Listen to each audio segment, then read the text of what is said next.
Salut à tous et bienvenue sur le talk show du Phocéen. Ravi de vous retrouver, même si l'Olympique de Marseille s'est incliné.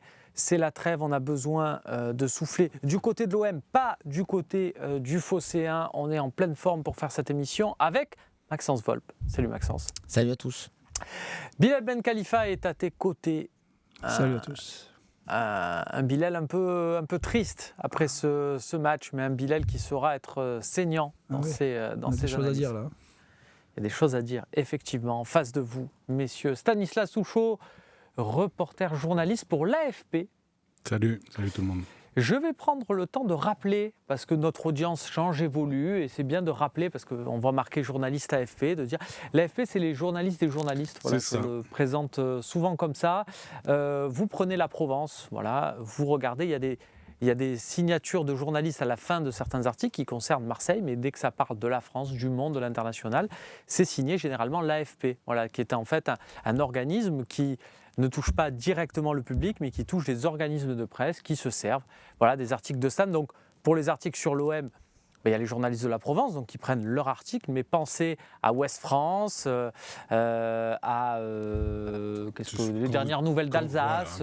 Quand vous êtes en vacances, donc on quelque peut part redire en à France. 5 fois le même article selon... Si vous faites le lundi matin à Brest et le lundi après-midi à Strasbourg, vous lirez 2 fois le même article sur Voilà. C'est un choix de vie. Il faut y penser. Voilà. Donc c'est pour expliquer ceux qui nous regardent aussi ce qu'est l'AFP. On ne le dit pas assez. Je salue aussi le chat. Dites-moi, tiens, si vous avez besoin. Et OM Pacifique qui nous dit « Salut Romain, Rodolphe Sadé devrait racheter BFM. Tu ne pourrais pas lui glisser de s'impliquer un peu plus au club, de reprendre le club. » On en parlera, tiens. On en a parlé la dernière fois sur le dernier talk. On en reparlera, si tu veux, pendant les questions-réponses. On se le met de côté OM Pacifique. Merci, vous êtes très nombreux à nous envoyer des messages. J'en profite après, promis, on est sur ce débrief de Rennes-OM. Mais Bilal, on t'a reçu pendant des années aussi sur le talk pour parler de Free Couch for Fans, voilà, toutes ces initiatives pour les supporters. Tu fais aussi, tu organises, je te lance sur le sujet parce que tu ne le feras pas de toi-même, mais tu organises des maraudes aussi. Grâce aux supporters de l'OM. Grâce aux supporters de l'OM, j'aimerais bien que tu nous en parles un peu. Ça fait pas mal de temps qu'on organise des maraudes fixes et des maraudes mobiles avec une association qui s'appelle 13 Solidaires, une association marseillaise composée de supporters de l'OM, mais oui, que de supporters de l'OM, j'ai envie de dire. Et on cuisine 150 repas par semaine, tous les lundis soirs sur Marseille. On fait de la distribution alimentaire pour tous nos amis de la rue qui dorment dehors. Donc, c'est quasiment un peu plus de 5000 repas. Donc, on se finance par des dons. Et parfois, dans les dons, pas mal de supporters de l'OM nous mettent à disposition leur place, que l'on revend, et derrière, l'ensemble des fonds est réutilisé pour préparer des plats pour les personnes de la rue. Voilà, on peut te suivre. Généralement, tu communiques pas mal sur Twitter sur ce sujet. Pas mal sur Twitter avec 13 Solidaires. On a une cotis-up 13 Solidaires et tous les dons sont les bienvenus. Petits ou moyens, il n'y a pas de petits dons pour aider des gens dehors. Ça leur fait toujours plaisir. Voilà, on a pris une minute pour parler de ça et c'est la moindre des choses. N'hésitez pas donc sur le chat si vous avez envie d'aider. Vous trouvez facilement Bilal sur Twitter et vous suivez un peu de ses activités. Vous pouvez rentrer en contact avec lui. Il aime l'échange. Vous pouvez aussi rentrer en contact avec lui pour parler de ce Rennes OM aussi. On va commencer par toi. Dis-nous un peu ce que tu as pensé de ce match. Et est-ce que pour toi, l'OM on est redescendu du nuage, là, on est retour à la réalité ou pas? J'ai pas eu la chance de voir Clermont ni le match aller contre Villarreal parce que j'étais à l'étranger. J'ai pas eu ce bonheur-là. Si tu pouvais arrêter de regarder les matchs, du coup. J'ai vu Montpellier. De toi. J'ai vu Montpellier. Bon, ça va, Montpellier, c'était quand même intéressant. Mais ce match-là, moi, je l'attendais pas plus que ça parce qu'à l'extérieur, c'est catastrophique cette saison. Et finalement, le niveau de cette équipe, il est ce que l'on voit aujourd'hui, la 7e place de l'OM. C'est parfaitement ce que représente l'OM. Une bonne équipe à domicile qui arrive un peu à se transcender face à des équipes moins fortes à domicile et qui n'a pas perdu contre les grosses équipes, même si on a quand même battu à domicile. On a battu quand même Rennes cette année, Lyon. On a battu Brest aussi à domicile et on a fait Lille-Monaco match nul. Donc il nous reste encore des gros à jouer à domicile. Mais à l'extérieur, dans la balance, dans ce que tu viens de dire, moi ce qui m'embête, c'est que tu as dit Lille, Monaco, match nul. Ouais. Alors que t'as perdu à Monaco, Et tu t'as perdu à Brest, t'as perdu à Rennes. Tous les autres, tu les as tous perdus. Tu prends les 6 pro. Alors, t'as pas joué encore Lille, il te reste plus que Lille, je crois. Et les autres, t'as perdu à Nice. Ah oui, j'ai perdu à Nice.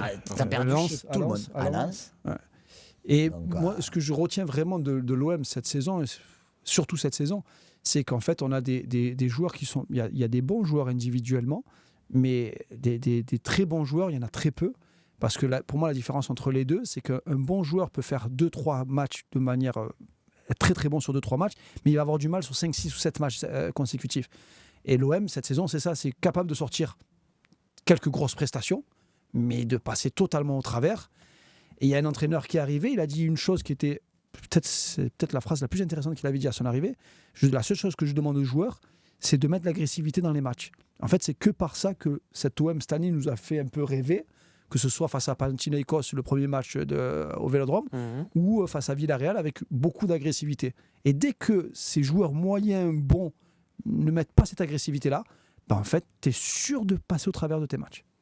Est-ce que le fait, Stan, si on reprend la stat de Bilal, là, ces 7 défaites là, sur les 10 premiers de Ligue 1 qu'on a joué à l'extérieur, est-ce que ce n'est pas le symbole d'une équipe qui n'arrive pas à se surpasser aussi? Ce n'est pas un problème de mentalité, on n'arrive pas à créer le coup à l'extérieur? C'est possible, mais sincèrement, je crains que le problème soit plus simple que ça et que ce soit effectivement un problème de niveau. Voilà, quand effectivement tu ne bats jamais une bonne équipe, c'est que tu n'es toi-même pas une très bonne équipe. Et malheureusement, les choses se répètent un petit peu parce que ça allait mieux avec Gasset, c'était une réalité.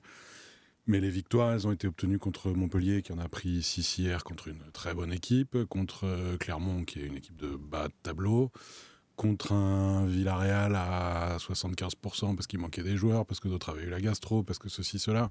C'est des belles victoires, c'est des victoires qui ont fait plaisir. Contre Nantes aussi, qui on a vu, je sais pas, dans la forme de leur vie. Ouais. Et Nantes, je trouve que le match de Nantes était déjà un avertissement ou un premier signe avant-coureur de la suite.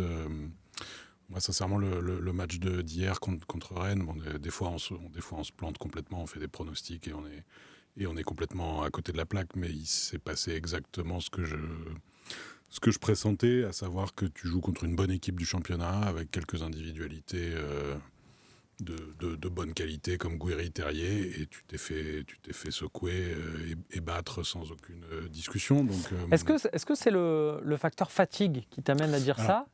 Et quand je dis fatigue, c'est peut-être la communication autour de la fatigue. Ils en ont beaucoup parlé. Plus que la fatigue elle-même. Ils en ont beaucoup parlé. Ça pose effectivement un peu question. Ce qui m'a surtout surpris, c'est qu'ils ont continué à en parler après, en disant ah bah ça va, là c'est bon, c'est la trêve, on va se reposer, ça va faire du bien, etc. Ils sont tout à fait légitimes à être fatigués parce qu'effectivement l'effectif était assez restreint et qu'ils ont tous joué beaucoup de matchs, etc. Le problème, c'est que là, c'est plus l'heure de se reposer. Enfin voilà, donc il y a la trêve, très bien, ils vont effectivement se reposer, ils vont avoir des jours de repos aujourd'hui, demain probablement. Mais il reste 8 matchs, enfin je veux dire, la saison, on est en fin de saison déjà, quoi. 8 matchs, plus 2, voilà. Plus peut-être 2 autres, plus peut-être... On va se calmer. Mais je suis un peu surpris, effectivement, par ce discours autour de la fatigue qu'ont eu les joueurs, le coach. Je ne suis pas certain que ce soit le bon signal à envoyer en ce moment, même si, encore une fois, je le redis, la fatigue est sans doute réelle et légitime, mais bon. Elle a le mérite, par contre, cette excuse fatigue, de nous renvoyer à un des débats sacrés du Phocéen. C'est inscrit dans le marbre, Max. Bien évidemment, je vais te parler de cette conjugaison Coupe d'Europe championnat alors que l'OM joue sur les 2 tableaux. Voilà, on a fait beaucoup de débats là-dessus. Là, on est dans une situation, on l'a déjà vécu, ce moment où on court les 2 lièvres et puis pof, les 2 partent beaucoup trop loin. Ça nous arrivait plusieurs saisons d'ailleurs. Là, qu'est-ce qu'il faut faire? Parce qu'on ne va pas dire bon allez, vous savez quoi, fort de ce match à Rennes, on oublie la Coupe d'Europe, de toute façon on n'a pas l'effectif pour jouer les 2 tableaux. On ne va pas dire on ne joue pas Benfica. On le sait très bien que ce n'est pas ce qui va se passer. Donc comment on gère? On a parlé du match de Nice entre les deux, il y a le match de Toulouse, déplacement à Toulouse après Benfica. Comment on gère tout ça? Ce qui est embêtant, en fait, c'est que tu as raison de souligner ce point-là, parce que tu as envie de te dire, il faudrait mettre ton équipe type à championnat, parce que c'est quand même aussi important que la Coupe d'Europe, même si tu as raison qu'il ne faut pas laisser tomber la Coupe d'Europe, bien évidemment. Mais en même temps, si tu mets ton équipe type systématiquement, tu ne fais pas tourner et donc tu épuises tout le monde. Si tout est une priorité. C'est sûr que, tu vois, moi j'étais assez d'accord avec Romain Héring quand il disait qu'il aurait remis le même 11 que Villarreal, quand on a gagné 4-0, bien évidemment. Pour dire, on s'assoit sur cette logique-là de OM qui va vers l'avant avec toutes les armes offensives. Et allez, on y va de bon cœur maintenant et on voit ce que ça peut faire à Rennes. Et puis si tu perds 2-0 à la fin, tu te dis, j'ai tout mis dans le match. Mais en même temps, quand tu vois les prestations de Kondogbia, quand tu vois que Verretou, effectivement, il est de plus en plus fatigué et qu'en plus il revenait d'une blessure, c'était pas illogique non plus de mettre Gueye. Moi, limite, je te dirais, c'est encore le match d'avant que j'ai en travers la gorge, la non-titularisation de Moumania. Parce que je pense que, encore une fois, ce match de Coupe d'Europe, on aurait dû vraiment faire jouer les seuls joueurs qui sont qualifiés et qui ne jouent pas beaucoup pour pouvoir économiser, par exemple, un Sarr qui, lui, encore une fois, est très fatigué et qui a besoin d'avoir vraiment de la puissance dans son jeu pour être efficace. Et si tu le mets, et tu le remets, ben, tu t'aperçois qu'en fait, tu ne peux plus rien tirer de ce joueur. Donc, moi, je ferais tourner sur les matchs de championnat, mais avec des joueurs sur lesquels tu les impliques vraiment, quoi. On a les stats du match qui nous sont proposés par Jade Volpe et Loïc Lachaud et aussi Opta. Voilà, ils ont travaillé tous les trois de concert. On voit qu'il y a la possession pour l'OM. Pour revenir vraiment sur l'aspect du match, Bilal, on a vu une équipe de Rennes qui, ils l'ont dit d'ailleurs, hein, ils avaient un peu peur de ce 4-4 de losange asymétrique. Donc du coup, on essaie au maximum de faire jouer l'OM sur les côtés, de les isoler et ça a marché parce qu'on a eu ces combinaisons stériles sur le côté. On s'est fait avoir un Rennes très défensif chez eux. Ben moi, tout à l'heure, on prenait l'exemple de la fatigue. Moi, je me posais la question si c'était pas Rennes qui avait joué la Coupe d'Europe. Parce que moi, quand je regardais le match, Rennes, ils ont joué un quart d'heure. Après, ils ont arrêté de jouer. Donc, moi, je n'ai pas vu tant de fatigue que ça des joueurs de l'OM. Parce que tu avais la position du ballon. Regarde, les stats, elles sont quand même assez criantes. Ce n'est pas une équipe qui est fatiguée, qui peut avoir autant le ballon et qui peut priver l'adversaire de munitions. Mais en fait, ce qui se passe, c'est comme tu l'as dit, ils ont mis en place une stratégie qui est assez simple. L'OM, depuis 2 ou 3 ans, on est exclusivement dépendant des mecs sur les couloirs. Donc là, t'es piston, donc t'en as un qui est international français, mais je ne sais pas pourquoi il a été encore rappelé en équipe de France, vu le niveau catastrophique qu'il affiche. Il n'a pas joué, il a soufflé. Je veux dire, un joueur comme Klos, il a été blessé, absent. Merlin, Klos sur les couloirs aujourd'hui, c'est notre, on va dire, les binômes, pour moi, ils me posent problème, que ce soit Klos, Sarr, ils n'arrivent pas à jouer ensemble. Hier, pas une seule fois, Sarr a réussi à passer face à Truffert, pas une fois dans le match. Il n'a pas provoqué une fois, il est resté jusqu'à la 94e minute de jeu.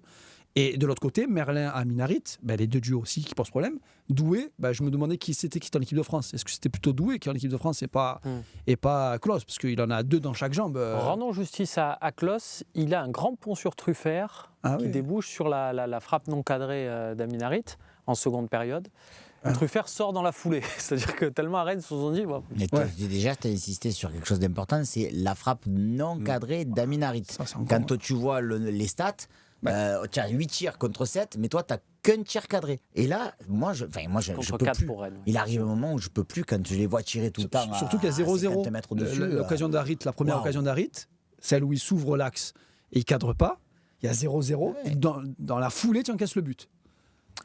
Et je rejoins Gassé sur ça, quand il dit, de toute façon, à un moment donné, les matchs d'avant aussi, on s'est vu très beau, hein, mais tu avais l'impression qu'à chaque fois que tu avais une occasion, tu marquais aussi.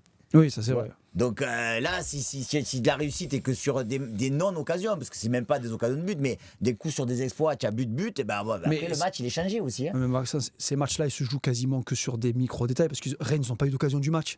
Paul Lopez, il a eu quoi à faire?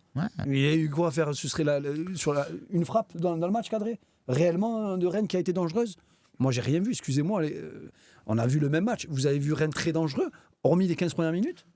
C'est juste que j'ai l'impression qu'ils n'ont pas eu besoin, honnêtement. Pour moi, ils ne forcent pas. Oui, parce qu'ils marquent leur but et ils ferment. Ils marquent et après, ils contrôlent tranquillement. Ils en mettent un deuxième et je reviens. Ouais, mais je suis d'accord sans être d'accord. Parce que quand Aubameyang il tire poteau et que Aubameyang marche derrière, on te dit, moi, j'aurais bien aimé voir la suite du match si on avait marqué aussi. Peut-être qu'ils en auraient marqué 2 en accélérant, mais peut-être pas non plus. On en revient toujours au même truc. Moi, dans la frappe non cadrée de Harit, je retiens moi aussi non cadrée parce que Harit ne cadre jamais.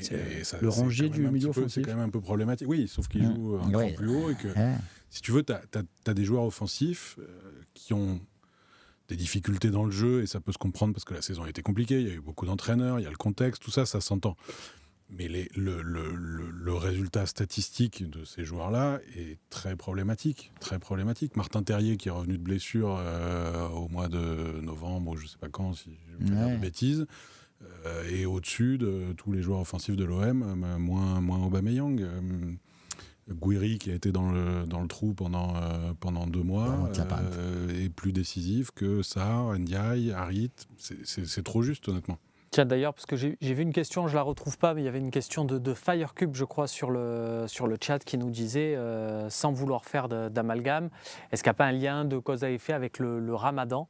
Voilà, tu parles de Amine Gouiri, qu'on avait vu plutôt mauvais sur le match de l'OM de janvier de Coupe, si ma mémoire est bonne, à moins que ce soit le match aller, mais je me souviens qu'il y avait un match où il avait particulièrement sous-performé. Là, on a vu un très bon Amine Gouiri. Il fait le Ramadan, donc voilà. C'était juste pour glisser ça. Vient de commencer, on en a beaucoup parlé. Voilà, c'est pas forcément un facteur à l'Olympique de Marseille. Je pense que c'est un faux sujet. Après, on a parlé d'Harit. Moi, sur ce match, j'ai été très, très, très agacé aussi sur toutes les situation, on ne peut pas dire de contre-attaque, mais surtout ces ballons que tu as réussi à gratter au milieu et que tu t'es projeté des fois en homme, des fois tu avais l'impression que tu étais 5-6 contre 4, tu te disais allez c'est celle-là, et on a tout le temps fait les mauvais choix. Harit, il a été 9 fois sur 10, c'était trop long, il se faisait reprendre, et même il demandait des fautes alors qu'il n'y avait même pas faute. Gay, à un moment donné, je me rappelle pareil. Je veux dire, sur ces occasions-là, il faut être tranchant. Quand tu pars en supériorité numérique, à un moment donné, il faut arrêter de tergiverser, quoi.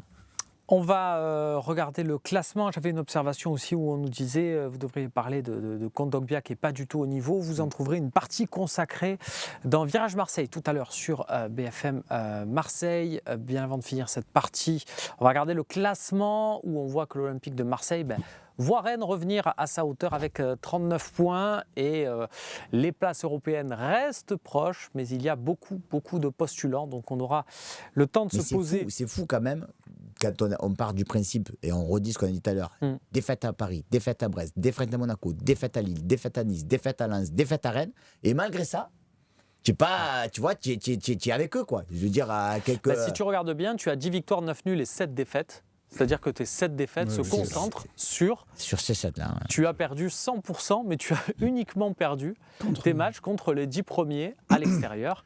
Tout le reste, tu as soit gagné, soit fait match nul, mais c'est surtout... Donc c'est de bon augure. On va gagner tous les matchs à l'extérieur d'ici la fin de saison.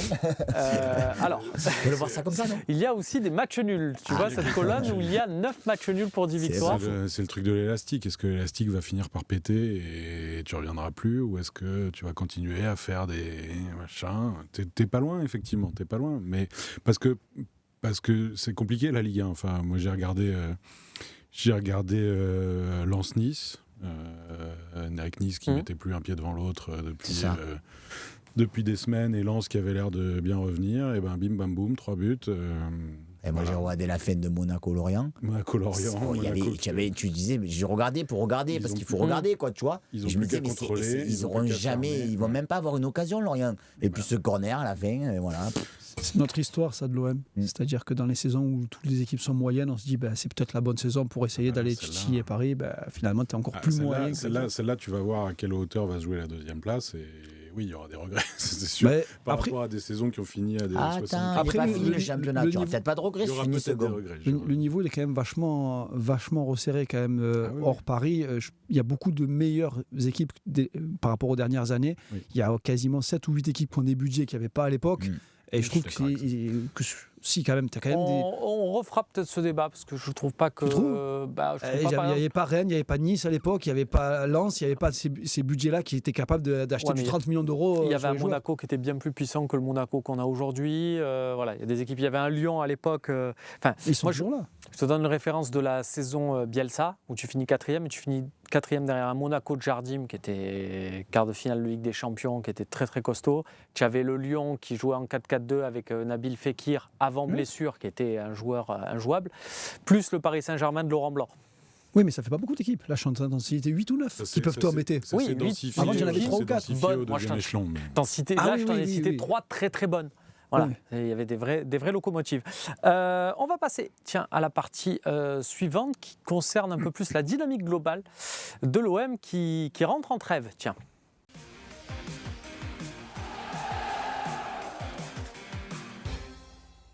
C'est la trêve du printemps qui concerne Marseille, puisque l'équipe de France, généralement, on se dit c'est relâche. Et puis là, sachez que l'équipe de France viendra jouer à Marseille. Voilà, un match amical contre le Chili. Ça te fait rire Oui, je rigole déjà. Moi. Dis-moi pourquoi. Je me demande qui a programmé ce match-là au Vélodrome la semaine avant le Classico, sachant qu'il y a quelques joueurs parisiens dont un bien marseillais qui est né à Marseille, mais qui a déclaré vraiment sa flamme pour Paris. Enfin, qui est espagnol, si oui, tu parles mais de il est né à Lucas Marseille, quoi Hernandez, qu'il en soit. Donc, je pense qu'il va être vraiment acclamé par le public du Vélodrome. Aussi bien lui et Mbappé, avant le match, avant le Classico, ça va être un petit avant-goût du Marseille-Paris. On verra bien ce qu'il advient. Je pense que par contre, s'il y a Alexis Sanchez de l'autre côté, lui, il va recevoir un bel accueil. Et il prendra, bien sûr, on connaît le circuit médiatique, il prendra le temps de dire que c'est pas sa faute, que lui, il aurait aimé rester à l'Olympique de Marseille. On le sent venir.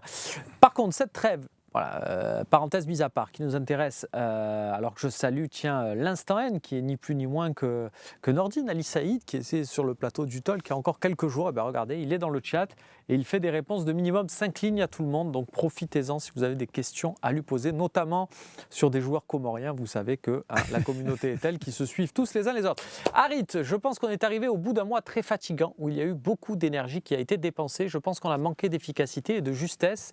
Et j'ai senti beaucoup de fatigue, j'ai senti tout le monde un peu fatigué. Je pense que cette trêve, elle tombe à pic pour nous. C'était sa déclaration après le match.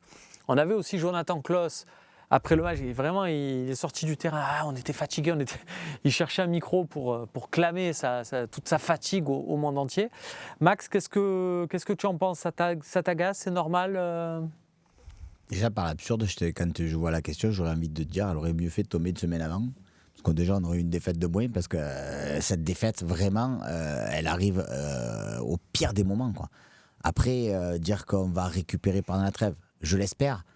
Mais moi, en tant que supporter, ça va faire une trêve longue où tu restes sur une défaite, où tu regardes le classement tous les 2 jours en te disant mais c'est pas possible, en fait, on aurait pu. Et donc tant mieux si eux, ils arrivent à faire abstraction et qu'ils se disent que les 8 derniers matchs, ils vont les jouer pied au plancher et qu'ils vont nous faire plaisir. Moi, j'ai peur que ça soit malheureusement pas suffisant, comme on le dit depuis des semaines. Le retard que tu as pris, ça va être compliqué. Ça m'a rappelé juste avant Noël, le mois de décembre, où l'équipe de Gattuso fait 4 victoires consécutives et puis elle va jouer à Montpellier et ils ont l'air très fatigués et ils font match nul un partout. Et ça affole pas grand monde parce que, ma foi, on a pris un paquet de points et Gattuso dit « Oh là là, on était bien fatigués, on va se reposer, ça va faire du bien, etc. » Alors le contexte est différent parce qu'après, à la reprise, il n'y a plus personne, ils sont tous partis à la canne, ils sont tous blessés, il a effectivement 10 joueurs et demi. Mais voilà, le repos, les autres aussi vont se reposer, ça ne réglera pas tout. Et je trouve le schéma un peu similaire, une bonne série qui se termine par un coup de fatigue et des résultats qui flanchent ici sur un match de championnat avec une défaite et avec Gattuso un match nul.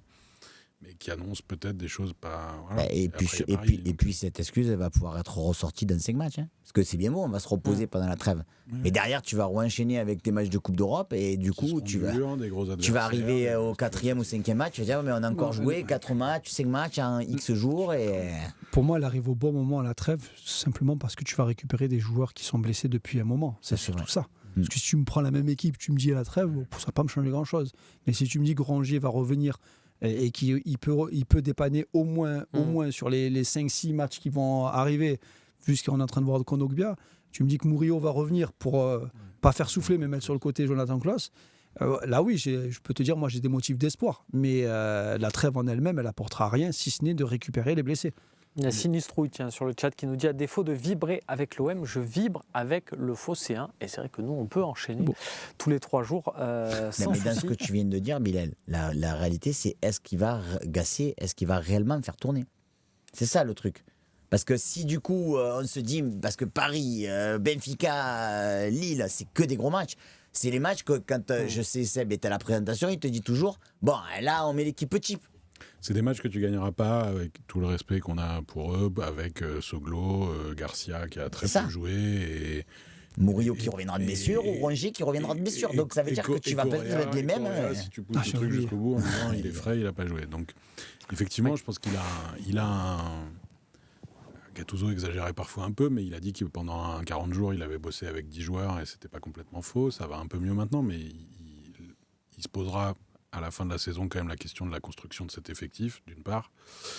Et d'autre part, et ça c'est encore autre chose, la question des blessures. La saison dernière, l'OM a été assez épargné par les blessures.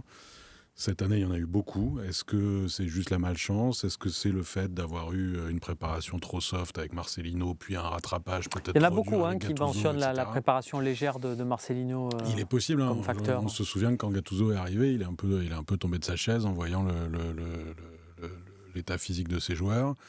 Ils ont rattrapé, il a dit on est mieux, mais peut-être aussi qu'après il y a des contre-coups et après il y a toujours cette période de Cannes où ils ont joué. C'est la fameuse période où Vertou et Kondogbia ont, je cite, serré les dents. C'est formidable, ils ont serré les dents, mais après ils ont été pétés chacun leur tour. Donc voilà, ça fait beaucoup de choses, mais c'est vrai qu'il n'y a jamais eu aucun des 3 ou 4 entraîneurs qui se sont succédés à l'OM cette saison n'ont réellement eu un tableau de joueurs avec 18 joueurs à disposition de bon niveau que tu peux effectivement faire tourner. Ça n'est quasiment jamais arrivé cette saison. Il y a Phoenix sur le chat qui nous dit on récupère Seb Volpe quand va-t-il revenir tout de suite à 100%? Vous vous doutez bien qu'on le testera d'abord à l'entraînement pour être bien sûr, c'est comme Rongier et on souhaite bien sûr après qu'il n'y ait pas de... L'idée c'est qu'il n'y ait pas de rechute, c'est aussi ça. Donc, normalement il ne fera pas des accélérations. Normalement, il ne fera pas des accélérations, mais il peut faire certaines envolées lyriques. Ouais. Et envolées tout court dans les commentaires de match. C'est pour ça qu'on compte sur lui sur le long terme, évidemment. Concernant justement le fait d'avoir tout l'effectif, on parlait un peu de ce côté prépa. Est-ce que c'est pas aussi mentalement, Bilal, qu'un coach arrive, je reviens sur le match de Rennes, mais et toujours avec les mêmes exemples et les mêmes références européennes, les Mourinho et compagnie, mais qui est capable de rentrer dans un vestiaire et de rentrer dans la tête des joueurs en leur faisant croire que le match de Rennes, c'est toute leur carrière se joue là-dessus, et les mecs, ils oublient la fatigue, ils rentrent, sont remontés contre des coucous. On parle de fatigue mentale, mais est-ce qu'aussi, il n'y a pas un contexte général où là, on donne l'opportunité aux joueurs de pas tout donner? C'est toujours le même, Romain, c'est toujours le même problème. Si tu répètes à tes joueurs tous les jours que ouais, je sais que vous êtes fatigué, dans sa tête, même s'il n'est pas fatigué, il va se sentir fatigué. Donc, pour moi, je t'ai dit, la trêve, elle arrive. Est-ce qu'ils vont se mettre dans la tête que le championnat, la Ligue des Champions, elle est quasiment, vu le calendrier, il y a une chance sur 100 que tu puisses te qualifier dans le top 4. Il faudra vraiment que tu sortes des performances incroyables et que tu arrives à les reproduire semaine après semaine. Ou alors c'est les gars ils s'effondrent. Et que les autres s'effondrent, ou alors c'est les gars ils restent à Coupe d'Europe. Voilà, c'est l'ADN du club. Il vous reste Benfica, c'est votre grande finale à jouer à l'extérieur à domicile. Et après, comme l'épopée avec Drogba, championnat, voilà. Oui, et pour ceux qui l'avaient oublié, cette époque-là, il y avait une équipe totalement bis qui était alignée en championnat avec des David Sommeil en défense centrale. J'ai oublié qu'il était encore il y en a 2-3 comme ça qui étaient ressortis du placard pour l'occasion. Là, pour le coup, tu vois, je pense, comme disait Stan, on avait quand même un effectif au départ. Si tu vois, par exemple, je te prends un Gay, un Rongier, pourquoi pas un Moumbagna devant, tu peux quand même faire une équipe. Là, tu as Balerdi, Mbemba. Bon, si tu mets Gigot à la place, si tu mets tout ce qu'on a cité depuis le départ. Ton gros problème, il est sur les couloirs. C'est ce que je te dis depuis le début. Tu peux pas doubler tes couloirs. Donc, c'est le poste le plus important de ton système. Et Klose, il a plus de remplaçant. Tu fais jouer Meïté, qui est un défenseur central. Et Merlin, Garcia... Oui, si quelqu'un sait s'il a réussi à s'adapter encore à la ville, s'il habite à Marseille, parce que moi je ne le vois pas encore un joueur de l'OM. Pour moi, c'est un jeune du centre de formation que je fais monter, Garcia, actuellement. Il n'a strictement rien apporté et je ne sens pas un mec qui est là pour, tu vois, qui est venu pour dire. Autant Moumbagna, il a pris la parole, il a dit moi j'aimerais bien je viens pour être titulaire. Garcia, il est arrivé. Après, si je reviens sur cette histoire de fatigue et par rapport à la trêve, vous dites ouais, il a mis ça dans la tête des joueurs et à cause de ça, bon, ok. Maintenant, c'est fait, on a perdu. De notre côté, par rapport au fait qu'on dit à chaque fois qu'il arrive à rentrer dans la tête des joueurs, les joueurs peut-être se disent aussi, Non, mais en fait, on a perdu que parce qu'on était fatigué. Et cette histoire de confiance qu'il essaye d'entretenir depuis qu'il est arrivé, parce que si tu dis, en fait, non, on n'est pas fatigué, Rennes, ils sont meilleurs que nous, et on est moins bons qu'eux, et au classement, c'est normal qu'ils soient revenus à côté de nous parce qu'ils sont aussi bons que nous. C'est plus difficile à entendre pour un joueur et psychologiquement à l'accepter qu'on te dise t'es fatigué. Mais Donc sinon, si je suis ton raisonnement, Max, là Jean-Louis Gasset il va donner quelques jours à l'effectif de l'OM pour qu'il se repose. Et avant le match de Paris, il va dire les cocos, quand vous étiez fatigué, je vous l'ai dit, maintenant... Vous n'êtes plus fatigué. 100%. Bon, écoutez, ce qu'on fait, c'est qu'on remise tout sur le match de Paris. On verra si ça porte ses fruits ou pas. Il avait dit quelque chose d'important. Il a dit, j'ai hâte de voir mon équipe, comment elle va réagir après sa première défaite. Contre Villarreal, il a eu sa première défaite. Elle a réagi par une deuxième défaite, mais ce n'est pas la même compétition. Donc ce qui compte, vraiment, ce qui est important, c'est le match de Paris. On aura le temps d'en reparler, bien évidemment. Il arrive dans quoi ? Dans 2 semaines, là, donc ça va. Hein, calme. En attendant, on va se faire une petite partie encore sur la gestion de l'effectif de l'OM.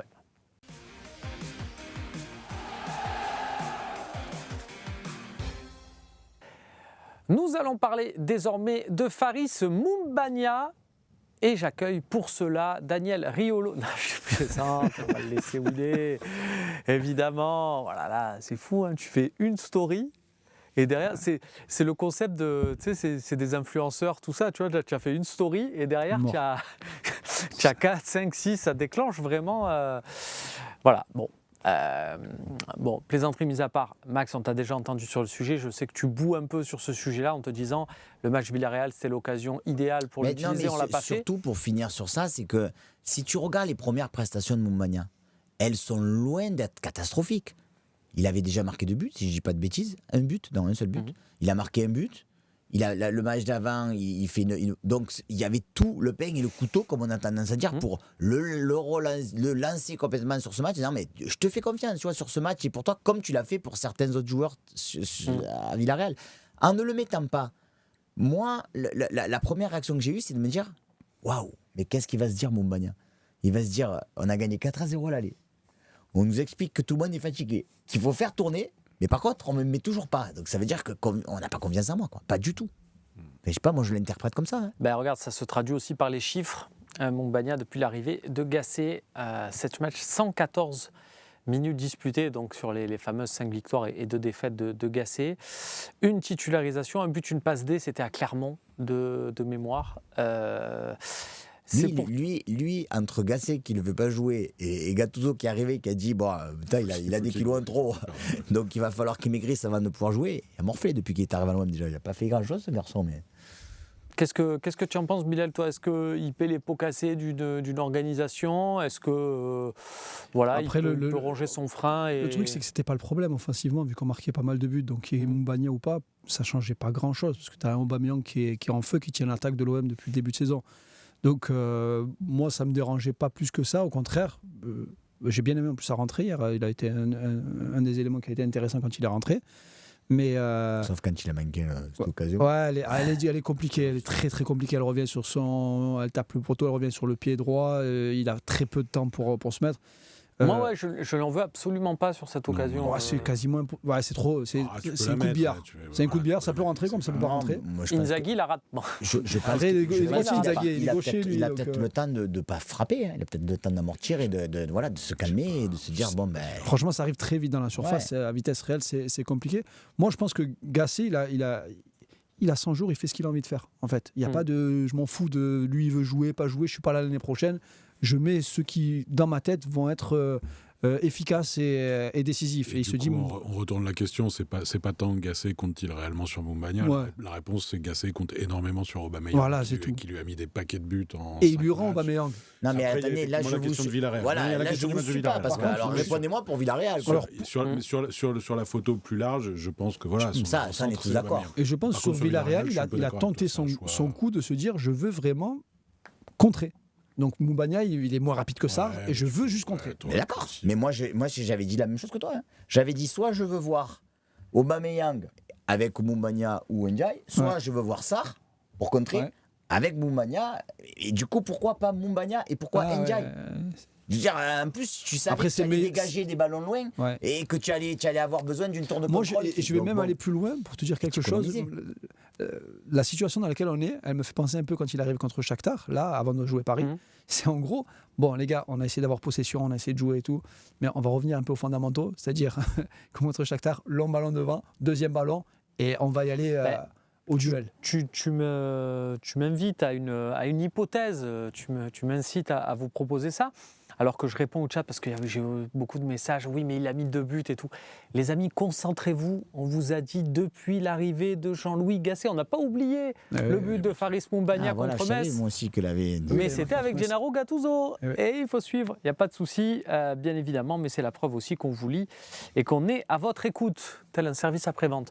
Mais concernant l'hypothèse par rapport à ce que tu dis justement et d'un jeu plus direct et peut-être ce que peut amener Faris Moumbagna, est-ce qu'au final, le vrai joueur là dans l'effectif, parce que vous savez comment marche le football, tu regardes, tu n'as pas ta place dans ton 11, tu regardes le 11 et tu te dis, bon, à la place de qui je pourrais jouer ? C'est un peu comme ça que ça marche. Stan nous a brillamment dit, Gasset, il n'a rien contre Moumbagna, mais il est pour Aubameyang.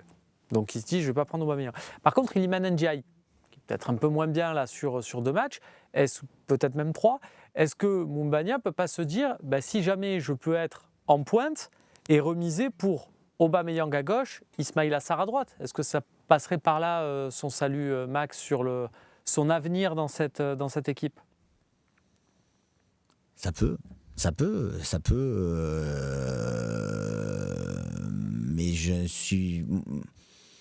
moi, je reste partagé sur l'avis d'Ndiaye que vous donnez à chaque rencontre. Je te cache pas que sur ce match à Rennes, je trouve pas que pour moi c'était le premier à sortir. J'aurais plutôt sorti Sarr avant.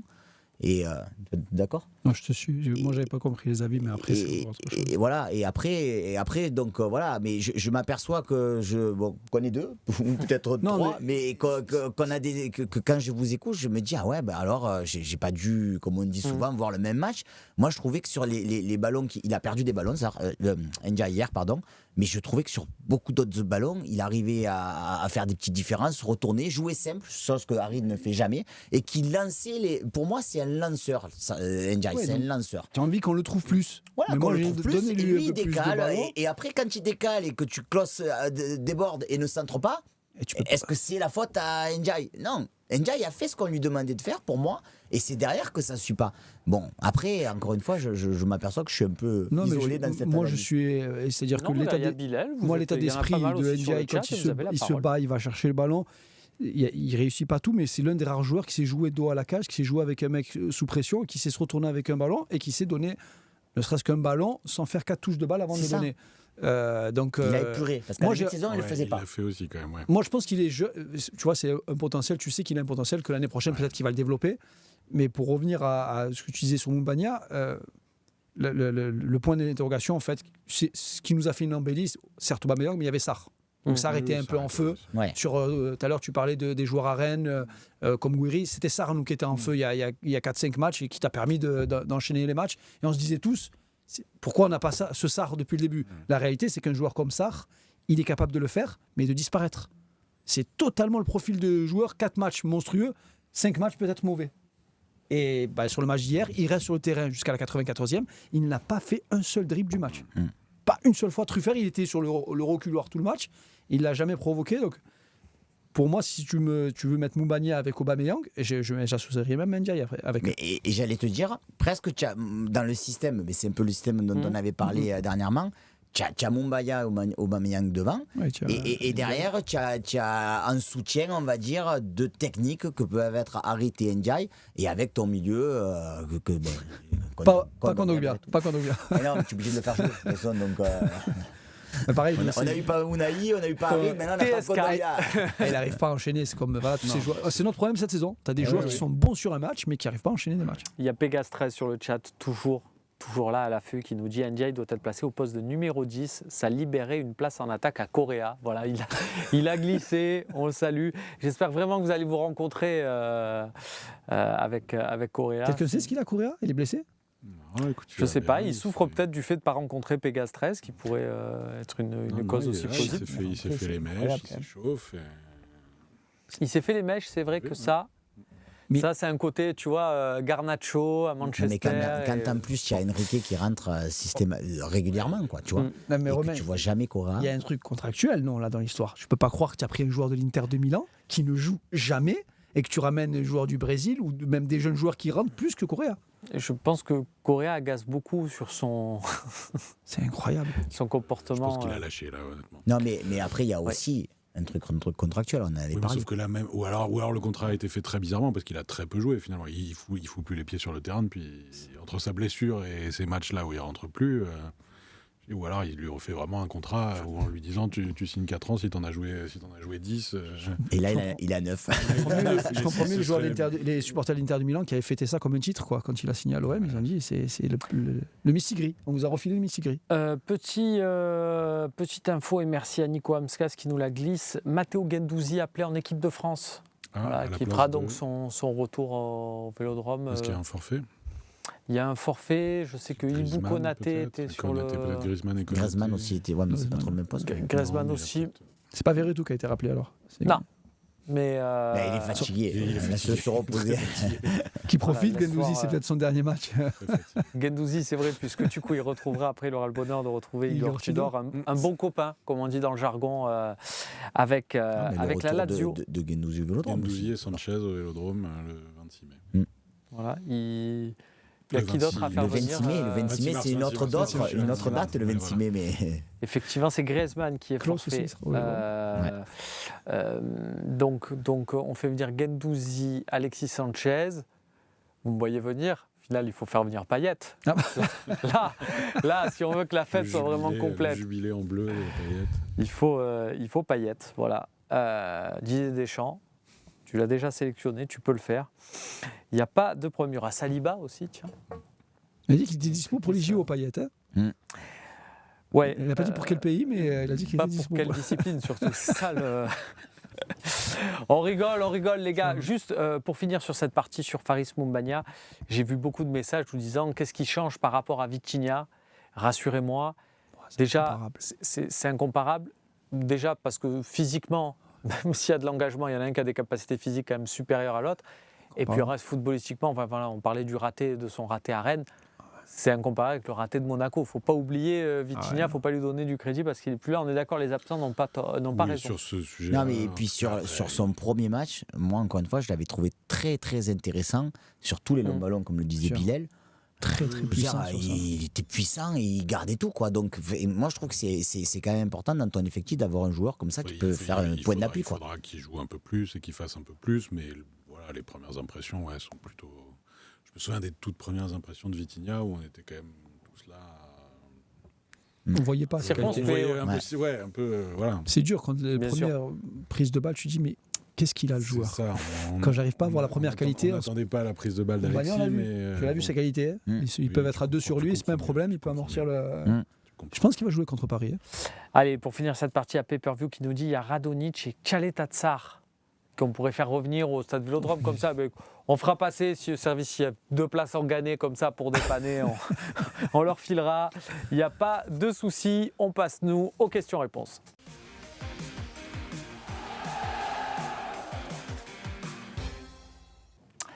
Les questions-réponses, comme promis, tiens, on va évoquer ce sujet qui vous passionne beaucoup de Rodolphe Sadé et l'Empire CMA-CGM qui récupérerait, donc là qui a racheté BFM et qui pourrait ainsi, alors je ne vous cache pas que je n'ai pas de contact direct, je peux tenter le rodolphe.sadé@bfm.com sur un malentendu, mais ce fantasme du rachat par l'Olympique de Marseille, je dis fantasme, ça ne veut pas dire que ça n'arrivera jamais, on est toujours obligé de le préciser, mais en l'état, on en est très très loin.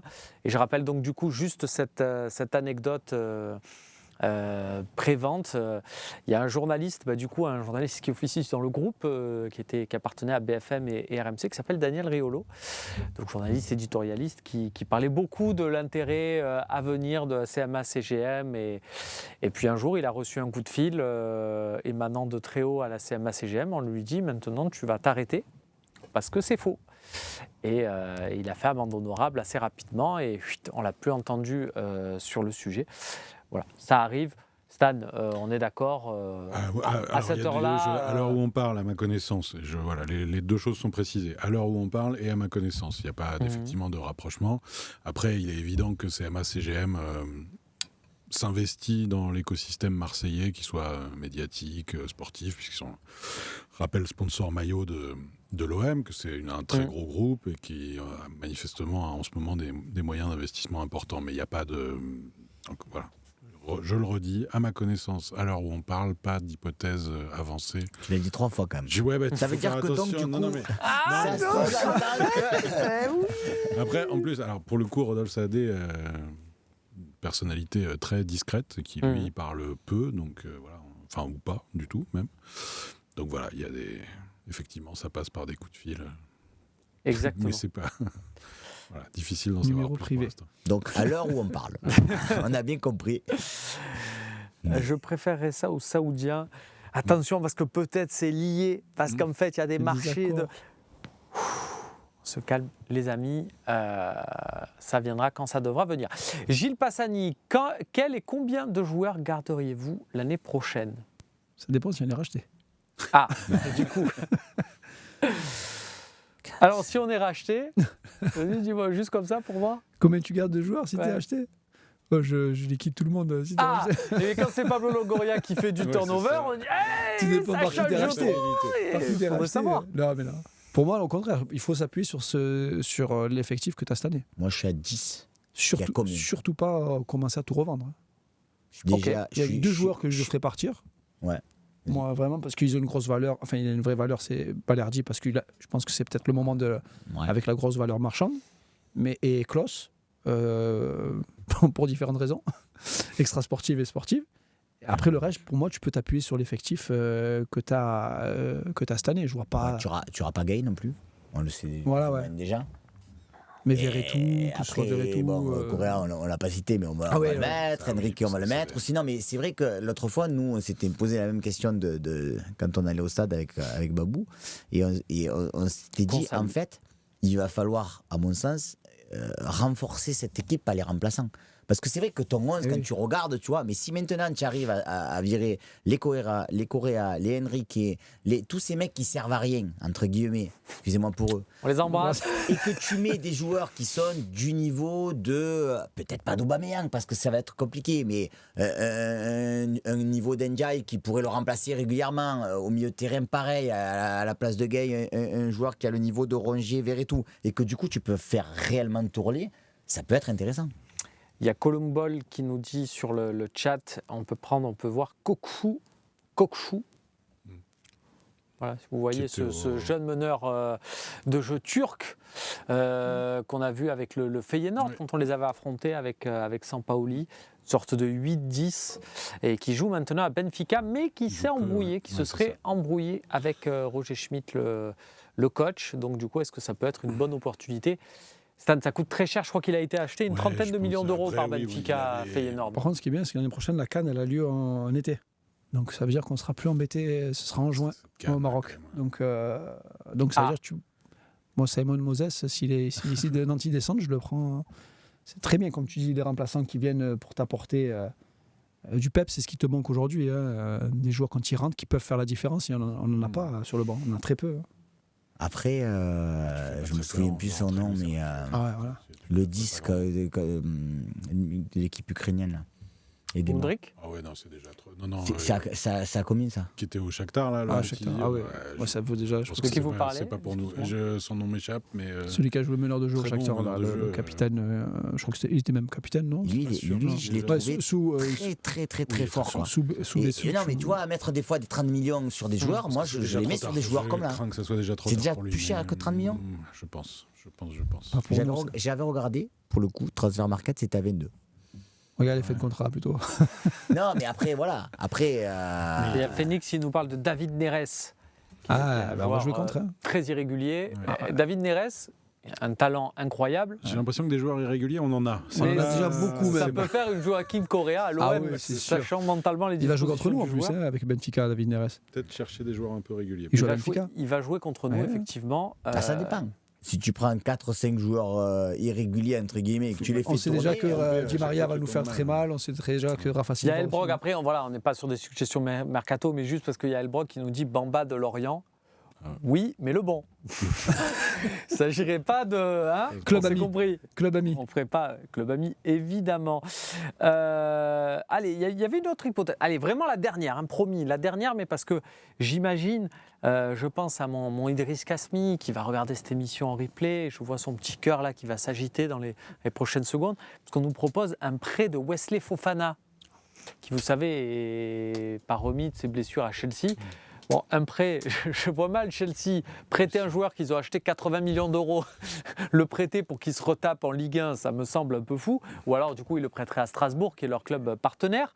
Mais, sait-on jamais, est-ce que c'est un scénario, Stan? Avec Chelsea, on n'est plus à ça près, on n'est plus à une folie près. Oui, alors je suis comme toi, j'ai du mal un peu à faire l'enchaînement logique qui aboutirait à ça. Si ça se fait, super joueur, très bien. Ouais, surtout que je pense que Balerdi peut partir tranquille, on fait rentrer le Après, chèque, parler voilà. aujourd'hui de l'équipe de l'année prochaine, alors que tu sais même pas l'entraîneur que tu auras et si tu joueras quelle Coupe d'Europe tu joueras, si tu en joues une, parce que tu peux aussi ne pas en jouer. Non, mais après, il y a des joueurs qui ont signé des contrats un peu longs, qui sont là pour sur le long terme. Oui, voilà, je vois pas Rongier partir, je vois pas Kondogbia partir, Ni Verretou, ni Aubameyang, ni Ndiaye, ni Sarr. La base est a priori connue, même si et l'histoire de la fatigue, si tu venais à jouer 0 Coupe d'Europe, comme ça arrive dans certaines équipes, on pourra la ressortir. Mais regarde Lyon. Depuis quelques saisons, Lyon, ils sont sortis du coup de ce schéma infernal de match tous les 3 jours. Ils ont réussi à ne plus être qualifiés pour de Coupe d'Europe. Et du coup, ils ont trouvé quand même, ça avait quand même pas mal d'avantages. Du coup, ils ne jouent plus de Coupe d'Europe depuis quelques saisons. Comme ça, au moins, ils ne sont pas fatigués, pas emmerdés, les types. Mais tu prends un exemple comme ça, tu peux prendre d'autres exemples aussi. Il y a d'autres équipes, je crois que cette année, il y a qui joue pas de Coupe d'Europe devant il y a Monaco, il y a Nice. Nice. Tous ceux qui sont devant, ils n'ont pas joué de Coupe d'Europe, quasiment. Après, le cas de Lyon vient rappeler qu'il faut faire attention, surtout dans des championnats où, comme tu le disais tout à l'heure, le niveau, pas forcément le très haut niveau, mais le deuxième niveau devient de plus en plus dense avec des équipes Lens, Lille, Nice, Rennes, qui peuvent se qualifier. Tu peux rater une qualif européenne, effectivement, c'est pas un drame. Attention à pas rentrer non plus dans un cycle parce que les millions très l'année négatif, d'après, c'est les mêmes qui les ont, c'est les mêmes qui réinvestissent, c'est les mêmes qui se renforcent, c'est toujours pareil. On est en train de se dire, à la 4e place, parce qu'il y a la nouvelle formule, mais puis si c'est pas la 4e, ça sera la 5e, puis si c'est pas la 5e, on va aller en Conference League à la 7e place. Financièrement, c'est pas la même chose. Non. On a vu la différence après le Panathinaikos entre les recrues avant Pana. Donc on refait le débat, on lâche les 2 matchs de Benfica pour toi. Non, mais c'est hyper compliqué. On revient au début d'émission. C'est toujours pareil. Si tu nous apportes la garantie, un contrat écrit, que ça rapporte plus de points en championnat, je pense que je signe ce papier. Mais tu peux perdre Benfica et perdre les matchs en championnat. T'as pris Benfica, qui était l'un des tirages envisageables pour la suite, même si je pense que ça va être très très dur, mais voilà. Derrière, tu sais que tu risques de prendre Liverpool. Bon, en l'état actuel, pareil, les fameux scénarios qu'on voit pas, je vois pas le scénario où l'OM bat Liverpool, mais... Et si l'Atalanta passe, t'as envie de et si, voilà, mais avec une victoire à la Pyrrhus où il y a 3 joueurs blessés sur le match héroïque contre Liverpool, du coup tu les joues. Même si tu vois pas le scénario où tu passes, t'as quand même très très envie de voir le match. C'est vrai que tu voyais pas non plus, et personne s'imaginait, alors ils sont pas passés Karabag, mais bon, quand tu vois les 2 matchs, tu te dis, ils étaient pas loin, quoi. Ouais. Allez, on va prendre la question de Zach Ozak juste avant. Il y a encore des messages, des suggestions. Il y a Phoenix qui nous dit on pourrait prendre Savio, l'ailier de Girona en Espagne, mais il appartient à Manchester City, parce qu'appartenir à 3, ça va 2 minutes. Et il sera transféré à Manchester City la saison prochaine. Donc le projet de l'OM pour essayer de lui faire renoncer à jouer à Manchester City avec Pep Guardiola, ça va être un peu compliqué. Du coup, on passe à la question de Zach Ozak. Rongier peut-il remplacer Klose dans un 3-5-2 ? Bilal, je te sens circonspect. Pas la première fois de cette émission d'ailleurs, tiens. Donc, Klose dans le 3-5-2. Alors, autant Klose, il a joué sous Sampaoli, mais ce n'était pas vraiment un système en 3-5-2. Et il jouait à droite et resserré à l'intérieur. Autant dans le 3-5-2, je pensais qu'il allait dire le mettre derrière, dans la défense à 3. Ouais, ça peut être. Plus que dans le. Et de toute façon, Gasset en 3-5-2, j'y crois pas. Et si tu restes dans la logique toujours pareil, d'un piston qui fait des allers-retours, qui est rapide et qui. C'est pas trop le profil à Roger, voire pas du tout. Mais c'est rigolo cette histoire du 3-5-2 au final. Ouais, parce que on a tous dit, quand Gasset arrive, ben voilà, 3-5-2, lui il a dit, moi je fais un 3-5-2. Il a écrit juste sur un papier 3-5-2. Il a sorti, il a dit, j'ai joué un 3-5-2, mais on n'a pas joué à 3-5-2 quasiment jamais. Il a fait un faux sur Photoshop. C'est incroyable. C'est quand tu veux faire un faux permis ou un faux truc. Si, regardez, j'ai ma carte de presse. 3-5-2. On a tout gagné, on a gagné tous nos matchs quasiment à un joueur. Et plus personne parlait du 3-5-2 du coup. C'est comme si je montrais ma carte de presse de Romain Ring et je dis, ben oui, regardez. Et hop, je vais essayer de rentrer discrètement. Sur Rongier, quitte à répondre à côté de la question, l'histoire de Rongier, c'est surtout que je pense qu'il a énormément manqué cette saison. Là, on s'en est rendu compte par l'absurde, mais c'est un joueur avec tous ses défauts, avec toutes ses limites. Voilà. Moi, je vous tous dis, les coachs passés par là se sont extasiés sur son intelligence tactique, sa malléabilité, etc. Je pense qu'il a beaucoup manqué. C'est quelqu'un qui n'est pas du tout aimé. Moi, je fais partie de ceux qui le défendent. Excellent. Après, tu trouveras toujours quelqu'un pour détester un joueur. Non, mais c'est beaucoup. Je trouve qu'il y a beaucoup de bashing sur Rongier. Je leur dis, celui qui supporte le Real de Marseille, c'est sûr que Rongier, c'est pas suffisant, ou l'Olympique de City. Mais nous, l'Olympique de Marseille qu'on supporte, Rongier, ça suffit largement pour faire la maille pour être au top 4 Ligue 1. Il y a une démonstration par l'absurde. Voilà, il faut regarder ce que fait l'OM depuis le mois de novembre, en l'absence de Rongier. Après, il y a plein de facteurs, mais je trouve qu'il a manqué. Voilà, on parle de la saison de Kondogbia. Ça permet de faire souffler d'autres joueurs. Surtout si quand tu as un mec comme ça, tu te dis Kondogbia, il peut faire un top match et après, c'est pas grave, il va sur le banc. Tu sais que tu as rangé derrière. Et puis dans une saison où tu as changé 4 fois de coach, de système de jeu, de principe, etc., un type aussi intelligent que lui, aussi malléable, encore une fois, je le dis, voilà, il aurait fait beaucoup de bien, je pense. Vraiment. Il y a Arsène Larsen qui nous dit, sinon on peut regarder en Ligue 2 aussi le petit Mendy, buteur de camp par exemple. Arsène, tu ne parles pas d'Alexandre Mendy quand même, ça fait des années, on l'a vu à Guingamp, on l'a vu à Bordeaux. Et Arsène Larsen nous fait une Christian Jean-Pierre, je ne sais pas si vous vous rappelez à l'époque où il commentait les matchs d'équipe de France, il y a un mec qui allait rentrer, il a dit alors lui vous allez voir, il est très très très fort, le mec on l'a vu, il a fait 50 matchs de Ligue des Champions, enfin, excuse-nous Christian, on regardait aussi d'autres matchs que les matchs des Bleus sur TF1, ouais, on sait. Alors lui vous allez voir, il va très vite, oui on est au courant, oui c'est Gareth Bale, oui merci. Bon, enfin là tu nous fais un peu pareil, parce qu'Alexandre Mendy on l'a vu quand même depuis au moins 2018 en Ligue 1, on va plutôt prendre la question de Vélodrome 1974. On a enfin trouvé notre tireur de coups francs. Qu'en pensez-vous, Max ? Ouais. On fait référence bien sûr à Aubameyang. Aubameyang, ouais. Je suis loin d'être certain qu'il tire tous les coups francs jusqu'à la fin de saison. Mais bon, il a effectivement bien tiré. Bien qu'on pourrait toujours dire qu'un coup franc bien tiré comme un penalty, c'est dedans, quoi. Mais je pense que Verretou en tirera d'autres d'ici la fin de saison encore. Il y a Nico Pépouze qui nous laisse ce message. Un coach faisable pour vous la saison prochaine, Stan ? Il y a les noms qui circulent et qui ont circulé. Fonseca, Galtier. Il y a la filière italienne qu'on est toujours un peu obligé de regarder parce que Longoria regarde, donc les Italiano, les Sarri qui est libre, pourquoi pas. Alors, voilà. Maurizio Sarri, messieurs, vous savez que pour moi, il est tout en haut. C'est quand même un sacré coach. C'est faisable, mais bon, il y aura toujours le même problème si Sarri vient à l'OM. Ils vont te dire la mentalité pour les joueurs français d'avoir un mec comme Sarri comme entraîneur. Pas sûr que ça matche bien avec les joueurs que ça donne dans l'effectif aujourd'hui. Bon, après moi, c'est quand c'est ça, personnellement, tu me poses la question. Donc, je signe des deux mains. Voilà, un homme qui peut se mettre sur le long terme à l'OM et tu te dis, voilà un bonhomme. Mais qu'est-ce qui va partir de Porto pour venir à Marseille actuellement ? Ouais. Croire. Compliqué, ça fait plus haut, normalement, vu qu'il y a des portes qui s'ouvrent là en Europe. Hein. Ouais. Excusez-moi 2 secondes, je divaguais dans ma tête, j'imaginais Maurizio Sarri arriver à clope au bec en pleine cour, freine à foutre, tac, il les jette sur... Enfin, ça serait bon, bref. Bien sûr, il ne faut pas fumer, l'abus de tabac est dangereux pour la santé, ne fumez pas, c'est pas bien. Sarri, Conte, Mourinho, pourquoi pas. Conte, non, pour le coup, pas faisable. Pourquoi pas. Enfin. Se faire acheter par Sané. Voilà. Ce serait drôle aussi. Ouais, on prendra. Merci les amis de nous avoir suivis. Merci les amis d'avoir participé à ce talk. Maxence, Bilal, Stan, merci. Bonne trêve. Est-ce que vous avez besoin de repos, vous aussi ou non? Mais c'est à toi de nous le dire. Hein. Lundi prochain, il y aura talk ou pas?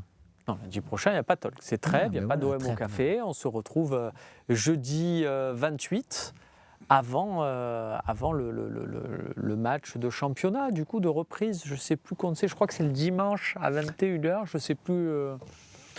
On n'a pas un match, nous, avant, contre les frères Volpe? Ah non, c'est vrai. Match de padel, peut-être. Voilà, on Notre oublie. discipline. Là, le dire aujourd'hui, c'est pas bien. Pardon. On attend, ça viendra. Ça viendra. Sois patient. Ton Tout jour vient à viendra. point. À qui sait attendre. Et effectivement, un match de championnat contre un joueur qui a un objectif de 200 buts. Voilà, tout ça en toute simplicité. 3 par match. Et oui, le pire de tout, c'est qu'il va y arriver. Ouais, mais il y a un entraîneur aussi. On aura le temps d'en reparler, mais il y a un entraîneur dans ce club-là. Peut-être qu'il ne le titularisera pas. La saison prochaine, on va voir s'il prépare la saison prochaine. Ce serait beau qu'il rate le Classico. Ah bah ouais. Mais non, El Pibe de Oro qui nous dit quoi, 15 jours sans le Phocéen. Mais non, le site est là, bien sûr. Et puis, on se retrouvera très vite pour de prochains rendez-vous. En attendant, merci de nous avoir suivis. Il y a les replays aussi, si vous voulez vous voir. Personnellement, les On peut talks, se refaire un OM Villarreal, on peut se refaire un OM Paris de l'an passé, on peut se faire plein de choses. On peut se le mettre en boucle, effectivement. Ça peut être une bonne idée. Merci les amis d'avoir été avec nous. Et puis, on se retrouve très vite pour donc de nouveaux rendez-vous sur le Phocéen. Bye bye.